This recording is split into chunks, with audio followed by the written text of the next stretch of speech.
hari Senin, saya bersama tim Bang Krisna, Bu Titin, dan Dian dan Bang Yasin akan ke pengadilan untuk minta salinan putusan. Kita akan membawa Saka langsung agar proses ini cepat. Dalam waktu tempo 1 minggu kita bisa daftarkan peninjauan kembalinya. Dalam waktu tempo 1 minggu kita bisa daftarkan peninjauan kembalinya. Kecewanya satu nggak disumpah, terus gitu aja. Itu. Kamu nggak dituduhkan sesuatu yang tidak pernah terjadi. Iya, cuma di saksi cuma terangin doang, Pak. Terangin udah. Cuma gitu doang. Tetap palu itu.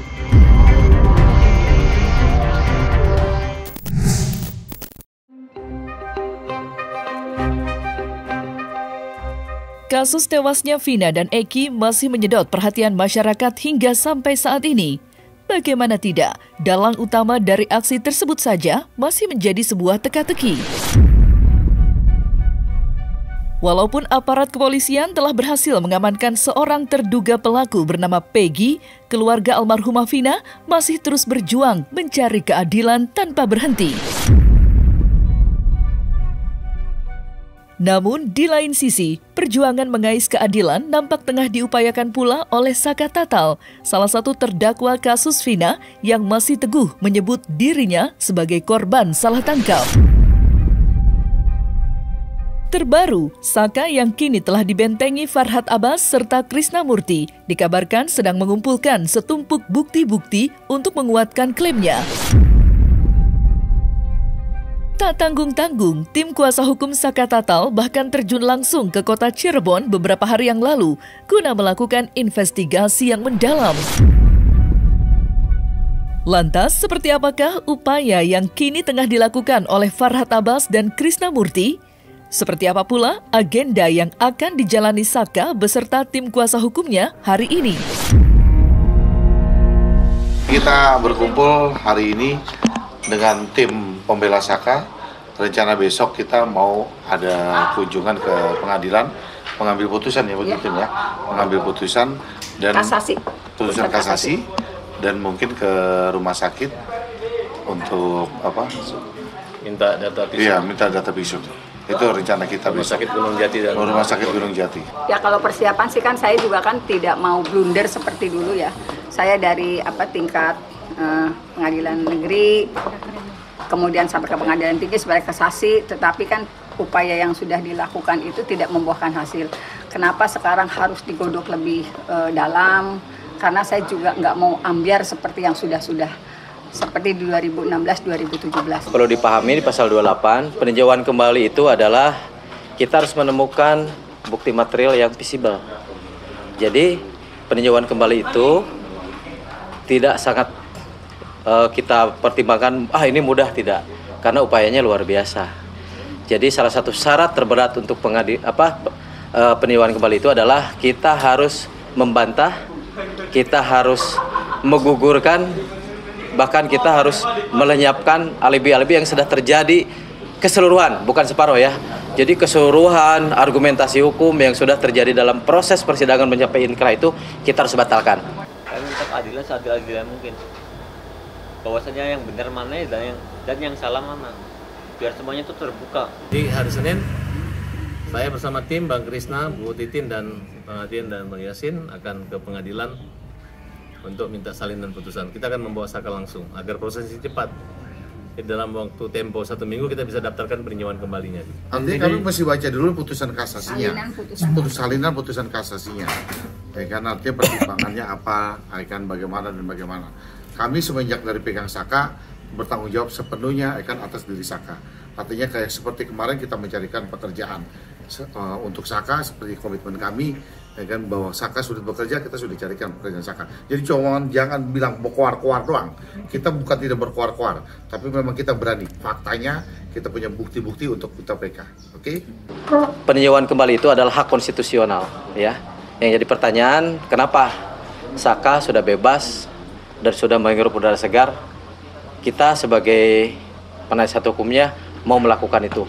Karena Saka punya delivery course atau jiwa korsa. Bayangkan sahabat bersama-sama mendekam di jeruji penjara bertahun-tahun, ya kan? Beliau punya panggilan jiwa. Ternyata sahabat-sahabat saya masih lama mendekam di dalam penjara, dan saya adalah harus berani dibantu oleh rekan-rekan pendamping hukumnya, dan mudah-mudahan segera ya saudaraku, kita akan menyusun peninjauan kembali di mana saya sebagai pendiri dan pembina Lembaga Hukum Indonesia sudah menyiapkan 230 profesor doktor nanti yang akan mereview, yang akan mempertimbangkan, yang akan memberikan suatu rekomendasi supaya PK kita diterima. Dalam kunjungannya ke Cirebon kemarin, sederet advokat yang kini menyebut diri mereka sebagai pengacara keluarga Saka atau perkasa itu sempat pula berkunjung ke kediaman Saka guna menemui sesosok pria bernama Sadikun. Bukan tanpa sebab, Sadikun diyakini sebagai salah seorang saksi yang melihat betul kalau Saka tidak berada di lokasi tempat kejadian. Mirisnya, dalam kesempatan itu, Sadikun juga menyingkap tabir gelap bahwa kesaksiannya tidak pernah dihiraukan selama persidangan berjalan. Lantas, seperti apa pertemuan antara Perkasa dan Sadikun? Serta mungkinkah pula Sadikun akan maju sebagai saksi baru dalam perjuangan PK Saka? Malam ini kita mau ngobrol sama Sadikun, Irfan yang malam itu bersama dengan Saka. Kira-kira jika ditemukan satu keterangan yang menyatakan alibi sehingga Saka tidak berada di tempat itu, apa yang akan dilakukan oleh Bang Krisna dan tim? Kita akan persiapan untuk bahan PK kita juga nanti. Selamat malam Sadikun. Bang Krisna. Nah, Selamat malam Sadikun. Sadikun ini adalah orang yang mengetahui malam itu Saka di mana ya? Di tempat sini, Pak. Jadi malam itu Saka dengan Sadikun bersama-sama. Lagi ngapain? Ya biasa kumpulan aja, Pak. Itu waktu di pengadilan nggak disumpah? Enggak, Pak. Nggak disumpah ya? Aku dari jam pagi ya, dari jam 9-an ya. Dipanggil jam 6. Menurutmu Sadikun, Saka itu membunuh atau bukan? Enggak. Kenapa kamu yakin dia bukan pembunuh? Saya yakin, Pak. Kamu terima ikhlas Saka dihukum? Tidak. Kalau kami berjuang untuk membebaskan Saka, merehabilitasi kembali nama dan memulihkan nama baiknya, kamu siap mendukung kami? Siap, Pak. Siap jadi saksi di pengadilan Siap, Mahkamah Agung nanti untuk PK, siap? Siap, Pak. Yang benar? Benar, sumpah. Tidak ada bujuk rayu, tidak ada. Tidak. Ini semata-mata untuk kemanusiaan. Iya. Dan memang fakta ya, jadi malam itu Saka bersama dengan Sadikun bersama Irfan motornya rusak ya. Iya. Karena ini kan kita jadikan salah satu nanti bahan dokumen kita, ya kan, untuk di pengadilan. Siapa bersaksi lagi kan? Siap. Malam ini saya Siap, minta ya? surat pernyataan bermaterai bahwa memang apa yang kalian sampaikan itu benar. Sampaikan benar ya. Siap. Dan siap kita bawa ke notaris. Siap, Pak. Siap ya. Luar biasa. Siap. Kita doakan. biasa. Ya kan? Ini salah satu ya kan menjadi hukum kita untuk kita melakukan upaya PK. Kecewa. Kecewanya satu nggak disumpah, terus oh gitu aja, gitu. Kamu Kedua, nggak dituduhkan sesuatu yang tidak pernah terjadi. Iya, cuma di saksi cuma terangin doang, Pak. Iya. Terangin udah. Cuma Hakim gitu langsung doang? ketok palu gitu. Oh. Nggak ada basa-basi gimana harusnya kan ada ya, Pak ya. Harusnya sih seperti itu. Itu cuma terangi saksi-saksi Saka yang mana. Ini saya terangi satu-satu persatu, sama orang bengkelnya juga, sama temennya saya juga. Sekarang gimana nih ngelihat kasus Saka nih jadi hidup lagi, bagaimana menurut kamu, perasaan kamu gimana? Saya bahagia, senang, Pak. Bahagia ya? Senang. Kita ungkap ya? Ungkap yang teman-teman sebenar-benarnya saya ya? yang dari Eka Sandi, terus Hadi Saputra, Iya. syukur-syukur bisa bebas, Pak. Amin. Amin. Dia tidak bersalah. Iya. Saya mengharapkan seperti itu dari dulu, Pak. Saya mau minta tolong sama siapa lagi dulu. Iya. Sana ke sini sampai Saka sampai 8 tahun ke Bandung. Terus ada panggilan pas waktu corona dia keluar. Waktu itu Saka umur berapa? 15 tahun ya? KTP aja belum dapat. Tapi belum. Tidak berhenti sampai di situ saja, kunjungan Farhat, Krisnamurti, serta anggota perkasa lainnya ke Cirebon juga bertujuan untuk menggali informasi lebih dalam tentang sosok terpidana Sudirman.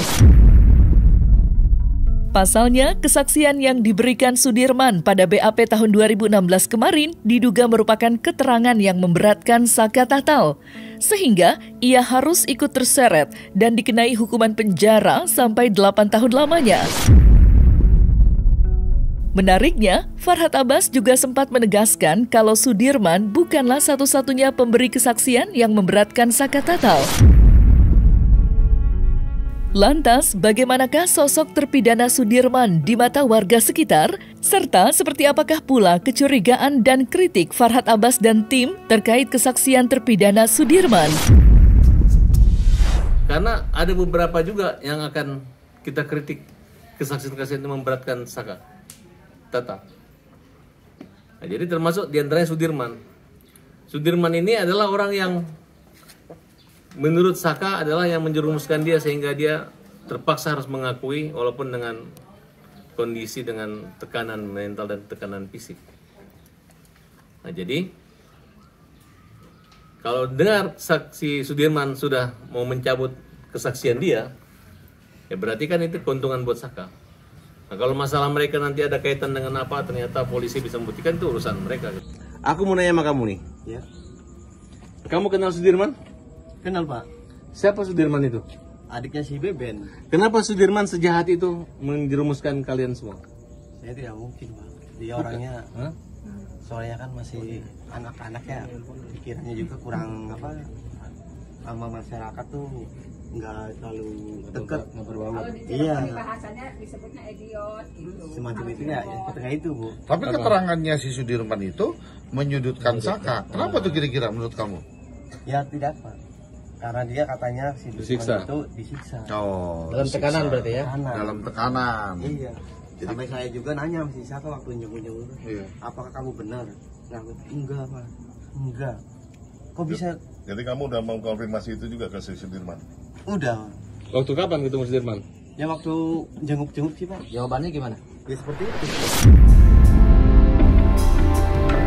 Terlepas dari geliat pihak Saka Tatal dalam memperjuangkan PK, nama terpidana Sudirman sendiri belakangan telah berhasil menjadi pusat perhatian masyarakat. Bukan tanpa sebab, pada konferensi pers yang digelar pada hari Jumat 7 Juni silam, pihak keluarga beserta kuasa hukum Sudirman telah mengorek fakta baru yang tak kalah geger.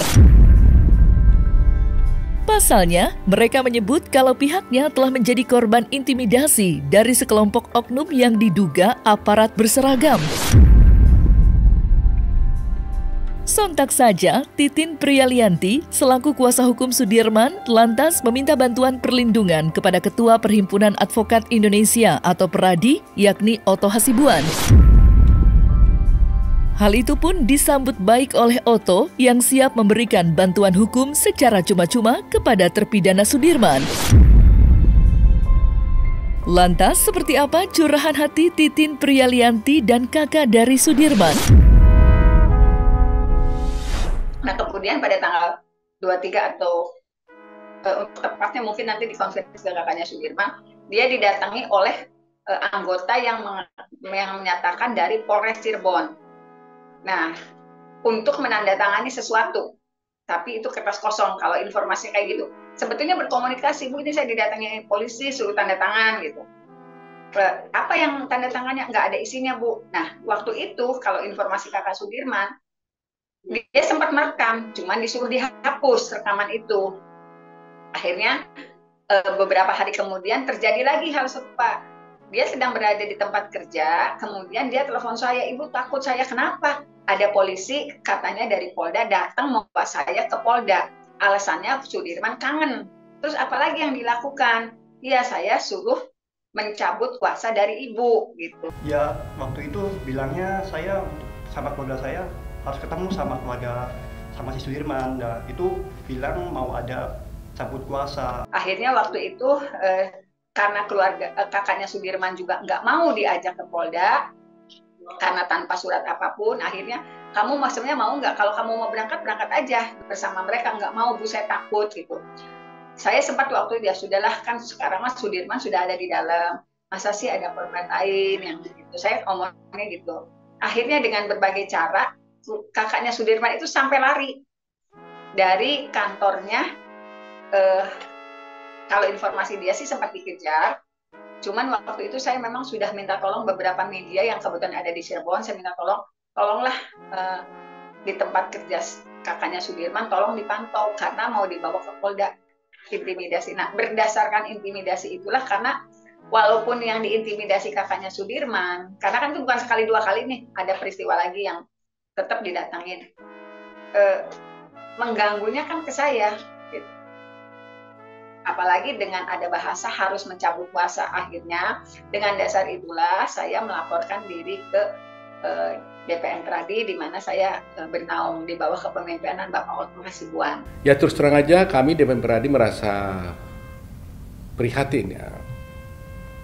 Prihatin karena kalau betul apa yang diceritakan oleh Ibu Titin ini, maka ini adalah suatu tindakan yang tidak dapat dibenarkan di dalam negara kita ini, negara hukum.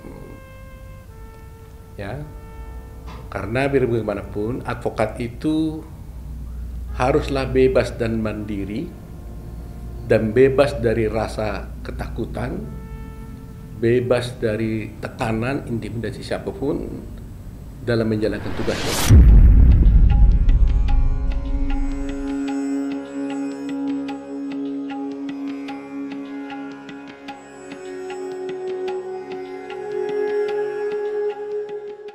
Nah, selesai sudah Cumi Lovers, saksikan terus Cumi Camp In-Depth, kabar lengkap, mendalam, dan akurat dari narasumber terpercaya. Dan jangan lupa untuk like, subscribe, dan juga share channel YouTube Cumi Cumi.